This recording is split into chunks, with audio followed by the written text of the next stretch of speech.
नमस्कार, मैं doctor Ankur Agarwal, orthopedic and sports injury specialist. मैं आज आप सब लोगों को वर्ल्ड आर्थराइटिस डे यानी 12 अक्टूबर को हमारा world arthritis day awareness day है।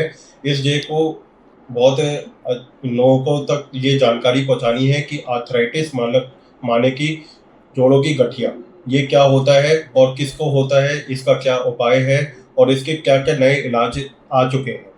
तो दोस्तों, मैं doctor Ankur Agarwal orthopaedic surgeon हूँ और मैं बरेली में डीडीपुरम में वहाँ प्रैक्टिस करता हूँ।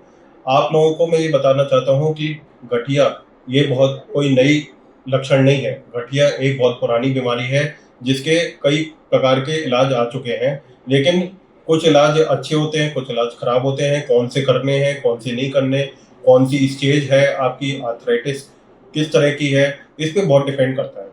लोग आर्थराइटिस को ये समझ बैठते हैं कि गठिया हो गई तो वो एक जैसी है। गठिया अलग अलग प्रकार की होती है। कुछ खून में रहती है, उस तरह से गठिया होती है। कुछ यूरिक एसिड बढ़ने की वजह से गठिया होती है। कुछ बड़े जोड़ों की गठिया होती है, कुछ छोटे जोड़ों की गठिया होती है। गठिया के उम्र भी कोई ऐसा नहीं है कि बड़ी उम्र में ही मिलेगा। लोग मुझ पे आते हैं तो वो पूछते हैं कि क्या हम इतने जवान हैं, हमें अभी से गठिया हो गई, ऐसा हो सकता था?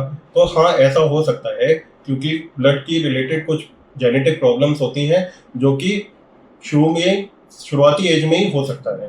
ठीक है, उसमें हमें उसको निगलेक्ट नहीं करना चाहिए, उससे डरना नहीं चाहिए। अपने डॉक्टर से संपर्क करें कि भई कौन सी टाइप की आर्थराइटिस है, उसका जानकारी लें और उसमें क्या-क्या इलाज हो सकते हैं।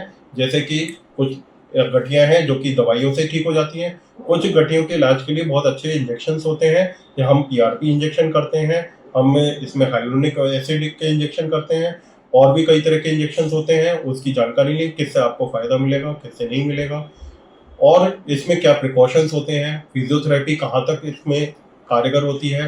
फिजियोथेरेपी का बहुत अच्छा रोल होता है, क्योंकि गठिए के साथ, जोड़ के साथ जो उसकी मसल्स हैं, वो बहुत वीक हो जाती हैं। तो हमें उनके मसल्स को वीक नहीं होने देना है। हमें आगे एक्सरसाइज़ेज़ पे, अपनी फिजियोथेरेपी पे, सिकाई पे बहुत ज़्यादा ध्यान देना है। दूसरा, एक लास्ट में बात बोलूँगा कि गठिया मतलब कि जोड़ खराब हो गया, जो जोड़ के साथ हमारे क्या होते हैं, लिगामेंट्स होते हैं। लिगामेंट्स खराब हो गए तो वो गठिया बनाने में बहुत ज़्यादा रोल प्ले करते हैं। जैसे कि अगर आपका एसीएल लिगामेंट खराब हो गया तो आपका घुटना बार-बार आगे-पीछे भागेगा, जिसकी वजह से गठिया आने के जो चांसेस है बहुत जल्दी हो जाते हैं और आपको कम उम्र में ही गठिया हो सकती है। हो सकता है कि 50 ईयर की एज में ही आपको नी रिप्लेसमेंट बताया गया हो। हो सकता है आपने 40 ईयर की एज में आपने अपनी जो लक्षण है उसको इग्नोर किया है। तो फिर आप एक नी रिप्लेसमेंट सर्जन या फिर अपनी आर्थ्रोस्कोपी स्पेशलिस्ट सर्जन से मिलें, जिसको अपनी गठिया के बारे में बताइए। तो वो हम आगे आपको एग्जामिन करेंगे, देखेंगे कि कौन से लिगामेंट में खराबी है। और ये इलाज दूरबीन द्वारा भी हो सकता है। दूरबीन से सिर्फ 2 या 3 चीरों में आपका ऑपरेशन हो जाता है। मरीज चौथे 5वें दिन चलने भी लग जाता है और इसमें नी रिप्लेसमेंट की भी ज़रूरत नहीं पड़ती है। लेकिन मैं ये कहूँगा कि इससे डरने की भी ज़रूरत नहीं है। अगर आपकी उम्र 50 या 60 क्रॉस कर चुकी है और गठिया बहुत ज़्यादा ग्रेड 4 तक पहुँच चुकी है, तो नी रिप्लेसमेंट से घबराएँ नहीं, क्योंकि ये भी एक बहुत अच्छा इलाज है। अब आजकल बहुत अच्छे इम्प्लांट्स आ गए हैं इसके, जिसमें आपको पता भी नहीं चलेगा कि ऑपरेशन हुआ भी है या नहीं है। चौथे 5वें दिन आप चलने भी लग सकते हो।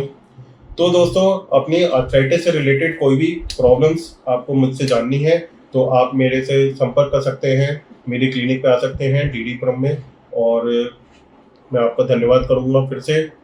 मुझसे मिलते रहिए। धन्यवाद।